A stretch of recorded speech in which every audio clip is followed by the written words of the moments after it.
ॐ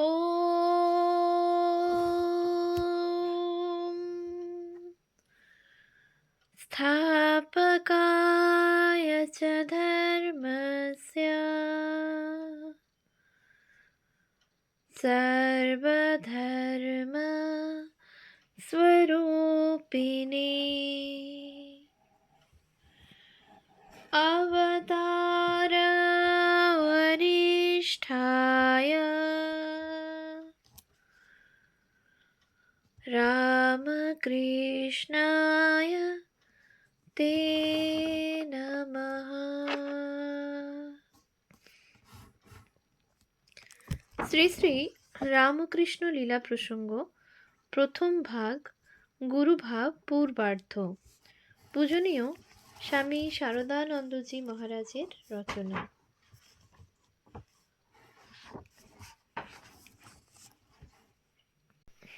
পৃষ্ঠা সংখ্যা ৭৬। গুরুভাবের পূর্ব বিকাশ। নিজে অনুষ্ঠান করিয়া দেখাইয়া ওই আদর্শ পুনরায় প্রচলনের জন্যই ঠাকুরের বিবাহ। ঠাকুর বলিতেন, এখানকার যা কিছু করা সে তোদের জন্য। ওরে, আমি ১৬ টাং করলে তবে যদি তোরা ১ টাং করিস, আর আমি যদি দাঁড়িয়ে মুতি তো তোরা শালারা পাক দিয়ে দিয়ে তাই করবি। এই জন্যই ঠাকুরের বিবাহিত জীবনের কর্তব্য ঘাড়ে লইয়া মহোচ্চ আদর্শ সকলের চক্ষুর সম্মুখে অনুষ্ঠান করিয়া দেখান। ঠাকুর যদি স্বয়ং বিবাহ না করিতেন, তাহা হইলে গৃহস্থ মানব বলিত, বিবাহ তো করেন নাই, তাই অত ব্রহ্মচর্যের কথা বলা চলিতেছে। স্ত্রীকে আপনার করিয়া একসঙ্গে একত্রত বাস কখনো করেন নাই, তাই আমাদের উপর লম্বা লম্বা উপদেশ দেওয়া চলিতেছে। সেই জন্যই ঠাকুর শুধু যে বিবাহ করিয়াছিলেন মাত্র তাহা নহে, শ্রী শ্রী জগন্মাতার পূর্ণ দর্শন লাভের পর যখন দিব্যোন্মাদ অবস্থা তাহার সহজ হইয়া গেল, তখন পূর্ণ যৌবনা বিবাহিতা স্ত্রীকে দক্ষিণেশ্বরে নিজ সমীপে আনাইয়া রাখিলেন। তাহাতে জগদম্বার আবির্ভাব সাক্ষাৎ প্রত্যক্ষ করিয়া তাহাকে শ্রী শ্রী ষোড়শী মহাবিদ্যাজ্ঞানে পূজা ও আত্মনিবেদন করিলেন। ৮ মাস কাল নিরন্তর একত্র বাস ও তাহার সহিত এক শয্যায় শয়ন পর্যন্ত করিলেন, এবং স্ত্রীর শিক্ষা এবং প্রাণের শান্তি ও আনন্দের জন্য অতঃপর কামারপুকুরে এবং কখনো কখনো শ্বশুরালয় জয়রামবাটিতেও স্বয়ং যাইয়া ২-১ মাস কাল অতিবাহিত করিতে লাগিলেন। স্ত্রীর সহিত ঠাকুরের শরীর সম্বন্ধ রহিত অদৃষ্টপূর্ব প্রেম সম্বন্ধ শ্রী শ্রী মার ওই বিষয়ের কথা।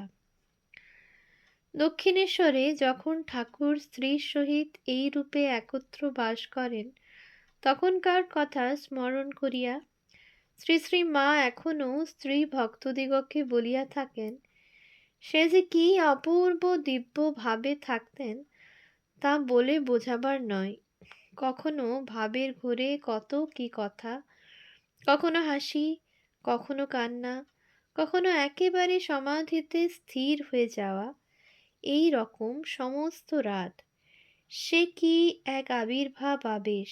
দেখে ভয়ে আমার সর্বশরীর কাঁপত, আর ভাবতুম কখন রাতটা পোহাবে।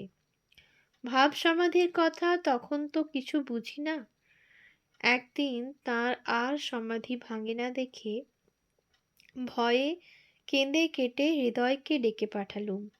সে এসে কানে নাম শোনাতে শোনাতে তবে কতক্ষণ পরে তার চৈতন্য হয়।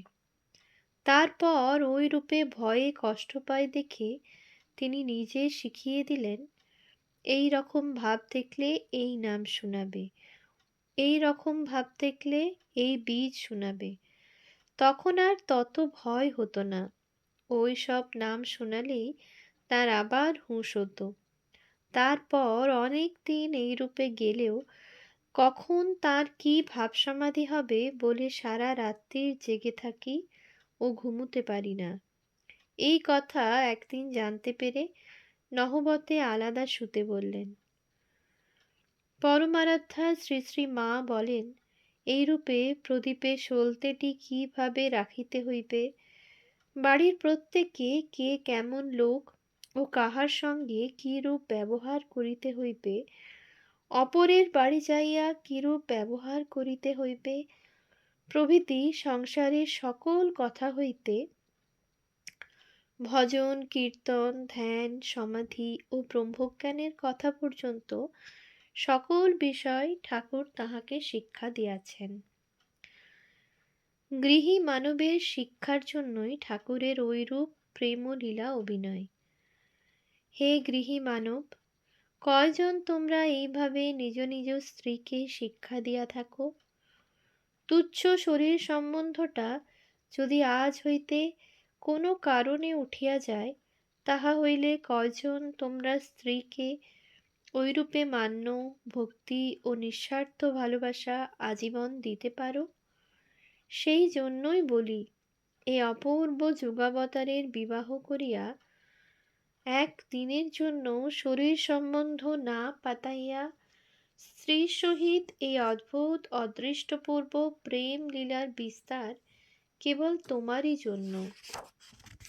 তুমি শিখিতে পারিবে বলিয়া তুমি শিখিতে পারিবে বলিয়া যে ইন্দ্রিয়পরতা ভিন্ন বিবাহের অপর মহোচ্চ উদ্দেশ্য আছে, এবং এই উচ্চ আদর্শে লক্ষ্য স্থির রাখিয়া যাহাতে তুমিও বিবাহিত জীবনে ব্রহ্মচর্যের যথাসাধ্য অনুষ্ঠান করিয়া স্ত্রী পুরুষে ধন্য হইতে পারো এবং মহা মেধাবী মহা তেজস্বী গুণবান সন্তানের পিতা মাতা হইয়া ভারতের বর্তমান হীন বীর্য হতশ্রী ঋত শক্তিক সমাজকে ধন্য করিতে পারো, সেই জন্য শ্রীরামচন্দ্র, শ্রীকৃষ্ণ, বুদ্ধ, যীশু, শ্রী শঙ্কর, শ্রী চৈতন্য প্রভৃতি রূপে পূর্ব পূর্ব যুগে যে লীলা লোকগুরুদিগের জগৎকে দেখাইবার প্রয়োজন হয় নাই, তাহাই এই যুগে তোমার প্রয়োজনের জন্য শ্রীরামকৃষ্ণ শরীরে প্রদর্শিত হইয়াছে। আজীবন ব্যাপী কঠোর তপস্যা ও সাধনা বলে উদ্বাহ বন্ধনের অদৃষ্টপূর্ব পবিত্র ছাঁচ জগতে এই প্রথম প্রস্তুত হইয়াছে। এখন ঠাকুর যেমন বলিতেন, তোমরা নিজ নিজ জীবন সেই আদর্শ ছাঁচে ফেলো আর নূতনভাবে গঠিত করিয়া তোলো। ঠাকুরের আদর্শে বিবাহিত জীবন গঠন করিতে এবং অন্তত আংশিকভাবেও ব্রহ্মচর্য পালন করিতে হইবে, নতুবা আমাদের কল্যাণ নাই। কিন্তু গৃহমেধী মানব এখনও বলিতেছে কিন্তু, ওহ বুঝিয়াছি, এবং শ্রী স্বামী বিবেকানন্দ আমাদের সাধন ভজন সম্বন্ধে যেমন বলিতেন তাহাই তদুত্তরে বলিতেছি। তোরা মনে করেছিস বুঝি প্রত্যেকে এক একটা রামকৃষ্ণ পরমহংস হবি? সে নয় মন তেলও পুড়বে না, রাধাও নাচবে না। রামকৃষ্ণ পরমহংস জগতে একটাই হয়, বনে একটা সিংহ থাকে। হে গৃহী মানব, আমরাও তোমার কিন্তুর উত্তরে সেইরূপ বলিতেছি। ঠাকুরের ন্যায় স্ত্রীর সহিত বাস করিয়া একেবারে অখণ্ড ব্রহ্মচর্য রাখা তোমার যে সাধ্যাতীত, তাহা ঠাকুর বিলক্ষণ জানিতেন, এবং জানিয়াও যে ঐরূপ করিয়া তোমায় দেখাইয়া গিয়াছেন, তাহা কেবল তুমি অন্তত এক টাং বা আংশিকভাবে উহার অনুষ্ঠান করিবে বলিয়া। কিন্তু জানিও, ওই উচ্চ আদর্শের অনুষ্ঠান করিয়া যদি তুমি স্ত্রী জাতিকে জগদম্বার সাক্ষাৎ প্রতিরূপ বলিয়া না দেখিতে এবং হৃদয়ের যথাসাধ্য নিঃস্বার্থ ভালোবাসা না দিতে চেষ্টা করো, জগতের মাতৃস্থানীয়া স্ত্রী মূর্তি সকলকে তোমার ভোগ ও মাত্রৈক সহায়া পরাধীনা দাসী বলিয়া ভাবিয়া চিরকাল পশু ভাবেই দেখিতে থাকো, তবে তোমার আর গতি নাই। তোমার বিনাশ ধ্রুব এবং অতি নিকটে। শ্রীকৃষ্ণের কথা উপেক্ষা করিয়া যদুবংশের কি হইল তাহা ভাবিও।